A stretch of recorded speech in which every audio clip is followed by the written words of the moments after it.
I was suddenly horrified to discover that a stranger had walked into my house through a door that appeared out of thin air in my yard. I told my daughter about this, but she thought I might be hallucinating because of my old age. At first, I also thought that was possible. But then a series of strange things happened that made me suspicious again. First, the tap water I usually drink suddenly tasted as sweet as mountain spring water. Second, our toilet that had been broken was now flushing with incredible water pressure. But what puzzled me most was when I was going through my drawer, I accidentally noticed my watch showed 6:30 p.m. while all the clocks in the house showed 12:30 p.m. That's a full 6-hour difference. I told my daughter about these weird things, but she explained that the tap water was because she had reconnected the pipes.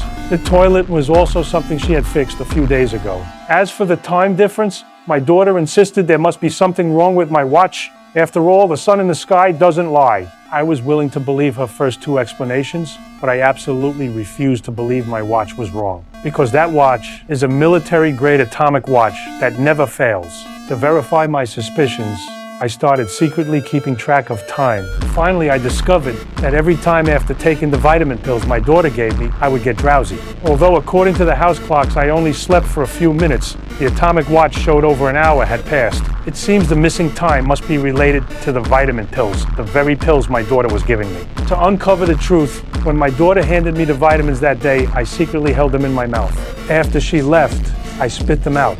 Sure enough, it wasn't long before that stranger I'd seen before appeared again. But this time, he brought a whole team of doctors with him to figure out what was really going on. I quickly sat in my chair and pretended to be asleep.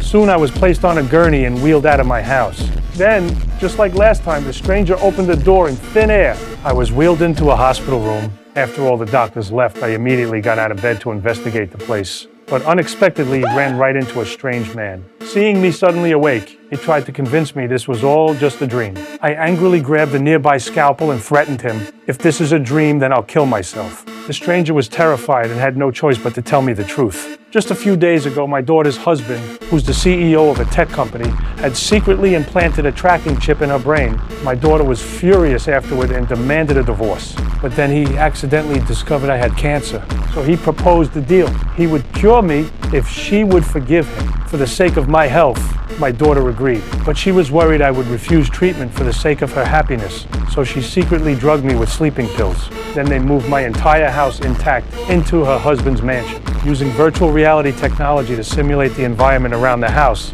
they were secretly treating me here. After each treatment session, they would secretly put me back in the house. After learning the truth, I was touched by my daughter's good intentions.